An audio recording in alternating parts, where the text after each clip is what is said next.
It comes up front again. Scores! Caboose! And the Canadians lead 3-1. Players line up to put on.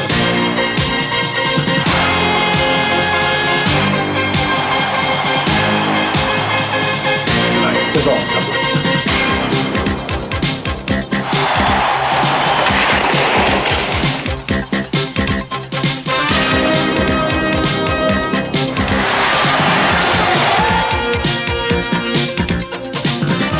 Perfect shot by Wayne Gretzky. Stopped by Joseph. He shoots and scores. Mary O'Neill. How did they not score? I can't believe it! Oh my goodness.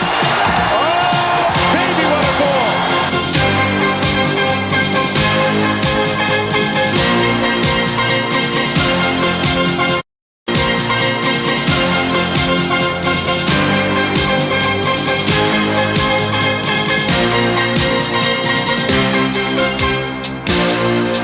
Brute presents Hockey Week, an inside look at all the action of the NHL. I'm Mike Emrick. Coming up, we'll visit with Wayne Gretzky, hockey's #1 story, and we'll catch another installment of Montreal Glory.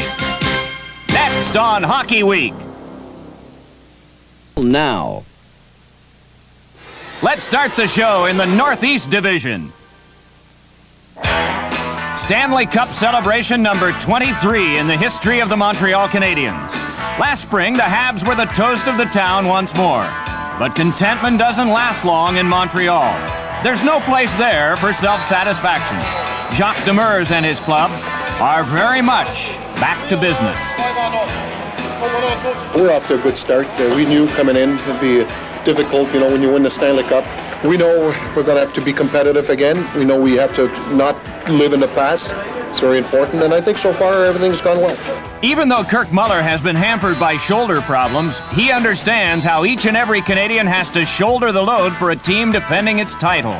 No doubt everyone wants to beat the defending champs, and that's what's going to happen this year. So we know that there's really not going to be any easy nights for us. We're going to have to earn every 2 points, and that comes with the territory. So we just basically got to be prepared every night. Ringing in the new season, the Stanley Cup champions went 6-3-1 in their first 10 games. That's acceptable. We have to play as a team. That's the way we win last year, and sometimes when you win the Stanley Cup, you tend to forget that, and you go in the easy way. But here in Montreal, we got a great group of guys, and everybody works very hard every day, and it shows in our play so far, and that's the reason why we're successful so far. And every game are so tough to win now in the NHL. You got to be ready night after night. The team is not ready. They're not going to win. But is there a downside for these Canadians in always having to be held up to the standards of the past? Is the constant scrutiny in Montreal fair to a group of players who are coming of age in a very different era? It's all about dealing with pressure. There's no question there's a lot of pressure playing in Montreal, but that's part of the game, and if you can't play with pressure, then you can't play. These Canadians can play, and that has a lot to do with the man who probably feels the most pressure, Coach Jacques Demers. We have a tremendous amount of media scrutiny in Montreal. We have a lot of people watching us constantly on a daily basis. They know the game, the media knows what the game is all about. So your margin of error as a coach is very small. I don't think you have a margin of error. So I understand that part. I knew that coming in. And all I have to do as a coach is do the best job I can, be honest with everybody, and if you do that, what the heck? I don't think you can ask more. Blood, sweat, and tears. Last year, it was the formula for a Stanley Cup. But don't think that life is always so grim for the Habs. They managed to get a little fun in as well. We try to. Jacques' been great, takes a lot of pressure off of us, and he's been great for that.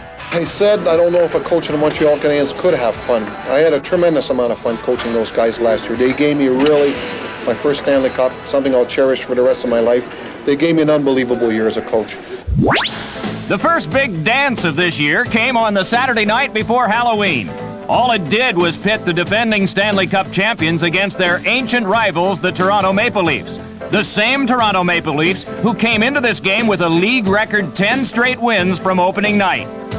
A matchup between goaltenders Patrick Waugh and Felix Putman was overshadowed by Vincent Damphousse. The former Leaf put a hurt on the blue and white. Popovich takes the shot. Might shoot it now. Putback, front of the score! Putback couldn't hang on to it, and Damphousse ripped it over his shoulder. Bellows allowed to shoot it off the arm of Putman. It comes up front again, scores! Damphousse, and the Canadians lead 3-1. Popovich, shot. Stop, rebound, score! Damphousse, number 3. Trick and treat. Damphousse raised his career goal total to 200. There was no disguising the fact that Montreal's 5-2 win meant the end of the Maple Leaf streak. And at least for now, the Canadians still wear the crown. Toronto's Sylvain Lefebvre is proof that good defense is just as important as scoring when it comes to a plus-minus rating. Lefebvre's D keeps those dreaded minuses away. Comes in front of the net. The Leaf defenseman lost sight of it, but it swept out of the zone and down the ice. After 1 month, these men have the best plus-minus ratings in the NHL. Few people have accomplished as much in sports as Wayne Gretzky, and few have as sharply a defined point of view as Wayne Gretzky. This week, we continue our segment in which we get to hear the great one's opinions on a variety of subjects. It's Wayne Gretzky, Off the Ice.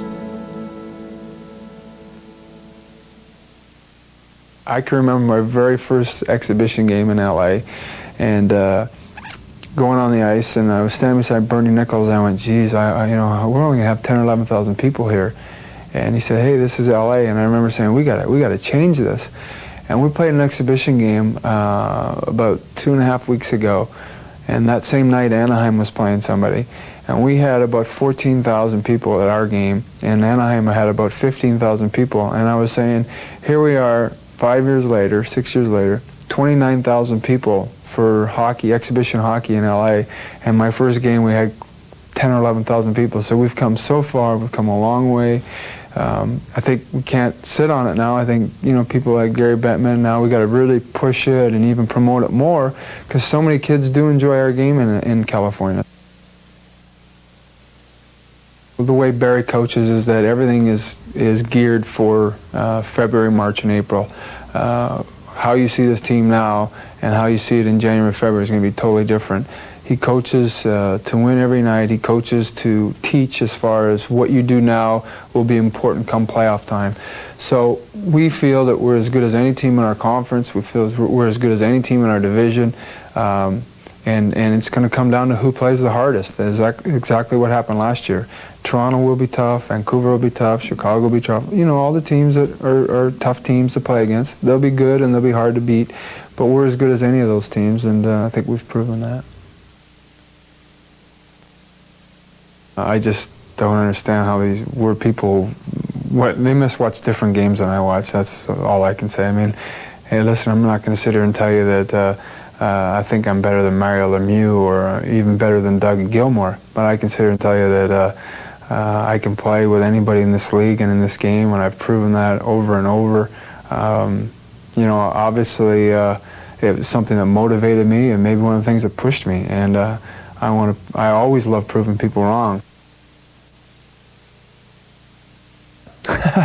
Yeah, except his two favorite players are the goalies, Kelly Rudy and Robbie Stauber. That's his mentor, so to speak. But yeah, he loves it and he has a passion. You know, again, I'm really lucky because, you know, I take him to the rink every day, and some teams don't like that, some coaches don't like that, and Barry's very good about it, and he's kind of there. He's kind of like a little bit of a mascot. He's at every practice, and he really enjoys it. You know, I don't want to push him, yet I don't want to stop him from doing something he loves to do. And he's just turned 3, and if I could let him skate all day long, he probably would. So I like it because I've always been a big believer that whether you're good or bad in sports, sports keeps kids busy, and if kids are busy, they don't get into trouble. So I'm glad he kind of likes it. I got to be honest, as a fan, I'm surprised.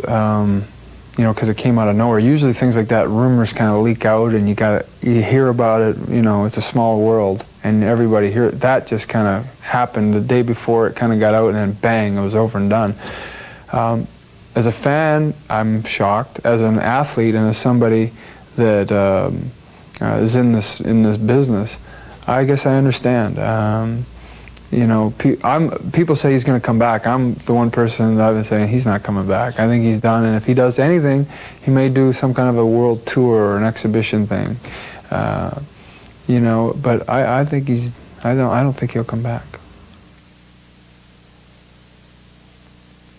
It sounds kind of funny, but it is true. When I was 10 years old, I played it in my hometown, Brantford, and I scored 378 goals that year. And we played an exhibition game in a town called Milton, Ontario. And it was a little rink. It was a Sunday afternoon. It was April. The season was over. It was an exhibition game. And they filled the rink. There was like 4,000 people, and they were kind of like all jammed in like sardines. And I remember playing, and we lost the game 6-0. And I didn't have a very good game. I was probably horrendous. And I remember getting in the car, and I was kind of happy-go-lucky. And I was sitting beside my dad, and I looked over, and he wasn't too happy, and he wasn't saying much. And I kind of said, "Well, what's the problem? It's the last game of the year, and you know, who really cares right now?" And he said, "You know," he said, "You'll understand this one day, and you'll come to learn this. But you're something special, and you're Wayne Gretzky. People pay to come and watch you play, and they always will, because you have a special talent, and you can't take any days off." He said that those people have gone away disappointed in your effort, and you just can't take days off because of who you are. And I think from that day on, I learned that. I mean, it's an amazing thing to try to teach somebody 10 years old, but I remember he just sat there and he said it calmly, and he was a very fundamental person, my father, just very basic. And I remember sitting there going, wow, he's right. And from that day forward, I just realized that every game, no matter what, people were watching me, and I had to produce. Now we know a big reason why the great one's great. Thanks, Wayne, for the time off the ice.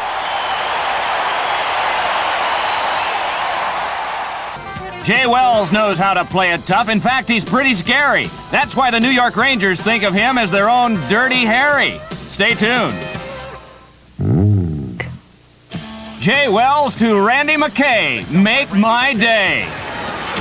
McKay runs into Jay Wells. Oh, man. Freight train collision. Oh, they loved it here. Oh, the fans love that one. Our show continues in the Pacific Division. Reason to get excited in Vancouver. The Canucks opened the year with 7 wins in their first 8 games. Coming as it does on the heels of last year's playoff disappointment, it suggests the Canucks have picked themselves up by their bootstraps and are doing what it takes to get off to a good start. It's that our players realize that a certain standard of play is expected of them. It's a good standard, and we're starting to, as one of the steps we've had to make, is to learn to play up to our capabilities on regular nights. We hope that's the case more so than they were just upset from last year. Gone from last year is unsigned free agent Peter Nedved and his 36 even-strength goals. The Canucks have adjusted by moving Murray Craven and Greg Adams to full-time duty at center, and the move has worked out well. I had played a lot of center last year, so it wasn't as tough a switch for me as probably Greg had. Greg has probably played most of his career at left wing, so it was probably maybe a little bit more of a difficult adjustment for him. I've enjoyed going back to center. You know, I've had the luxury of playing with Pavel Bure, and that sure made the transition a lot easier for me, but it's a position I know well, and I know my responsibilities are. Bure and Adams combine with the pride of Maniwaki, Quebec, Gino Ojic on Vancouver's first line. In his 4th season, Ojic is refining his game. Before I used to just go out there and hit and not think about position or anything, so now I'm trying to think the game a bit more. He's a big guy, and when he's on the ice, you know, everybody think about him because he's big and kind of crazy too, so you gotta watch out guys like this. Another guy to watch out for is the quiet leader, Trevor Linden. He hasn't missed a game in more than 3 seasons, and that makes him quite a contrast to one of the most intriguing stories of the year, Jose Charbonneau. Out of the league for 5 seasons, Charbonneau was playing roller hockey for the Vancouver Voodoo when Dave Tiger Williams referred him to Pat Quinn. At first, Quinn wasn't interested. I told him that I knew Charbonneau. We had him 4 years before, and that Tiger, I said, this is just exactly the kind of player you wouldn't want to have on your team. He said, no, this boy's changed. And maybe maturity, maybe at that time you're not ready. There's a lot of timing too in hockey, you know, if there's jobs available and the position you are and everything. He seems to have matured. He seems to have a different approach. So maybe all of those things, attitude, maturity, have come to play here. And maybe we'll have a much better player. What the Canucks are really hoping is that they can avoid another disappointment like last year's second-round playoff ouster at the hands of Los Angeles. I think the important thing is it's the hottest team going in. We learned that last year through LA. They knocked us off in 6 games, and really we had no trouble with them all year. We beat them every game last year, and they beat us in a 7-game series. So, you know, you got to be playing good hockey when you head into the playoffs, and hopefully we can do that this year. The first steps have been encouraging. The Canucks brought those expectations east as they visited the New York Islanders, and the road trip started well. Kept the play on side somehow or another, and the Canucks get a golden scoring opportunity and make it pay off. The senior Canuck, Dave Babbage, had the winner in Vancouver's 2-1 victory. The next night, it was on to New York, where Steve Larmer was in the lineup for the Rangers. A key part of the 3-way deal among the Rangers, Whalers, and Blackhawks, Larmer debuted nicely. But the Canucks were more concerned with trying to add to their perfect 5-0 season record on the road. It was not to be, as the Rangers defeated Vancouver 6-3. Unfortunate, yes, but bigger matters lay yet ahead for a Canuck team that wants to make last year's disappointments a rallying cry. Coming back this year, we all felt we had something to prove, not only to the people, but I think to ourselves. We have to prove that we're a better team than how we finished last year. Now it's time for Teamwork, a Better Way, brought to you by Glidden, a better way to paint.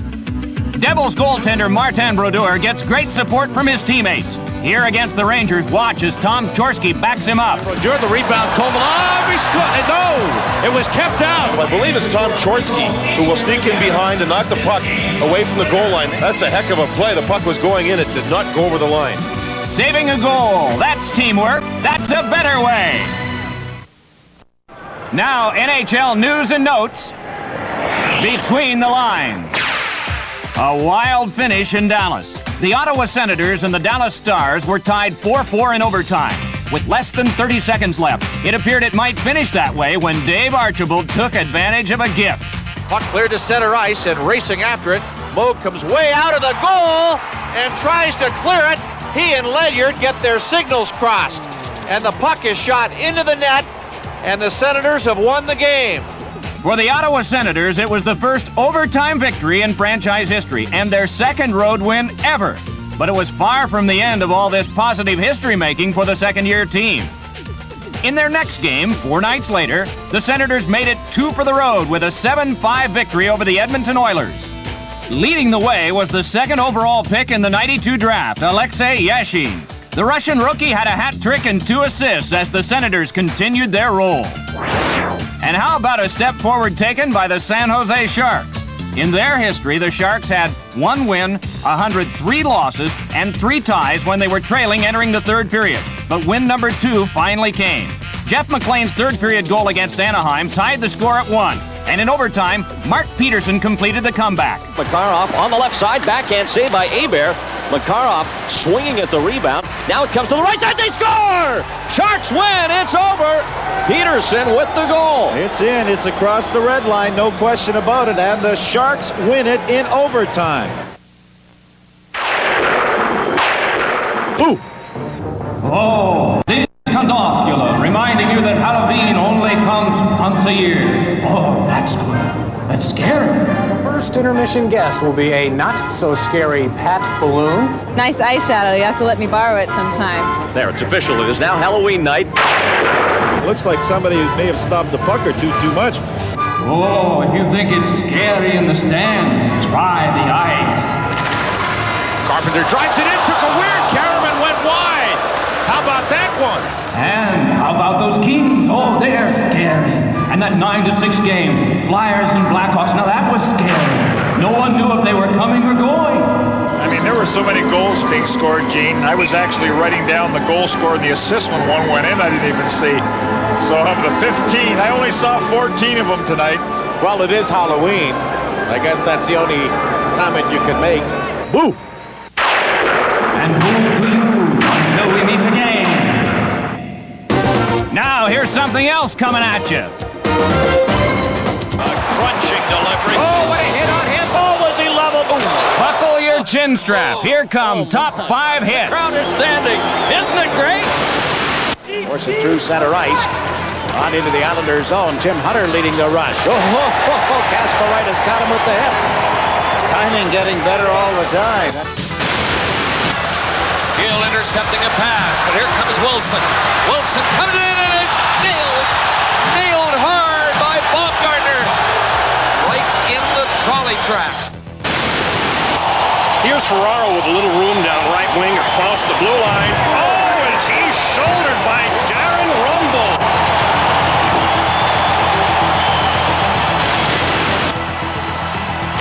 Picked up by Randy McKay. McKay runs into Jay Wells. Oh, man. Freight train collision. They loved it here. Kuchera pass ahead, deflects into the blue zone. And back is Zombo. He's hit by Troy Murray. And squashed down. He's shaken up. Take another shot with us next time as Brute presents Hockey Week. Montreal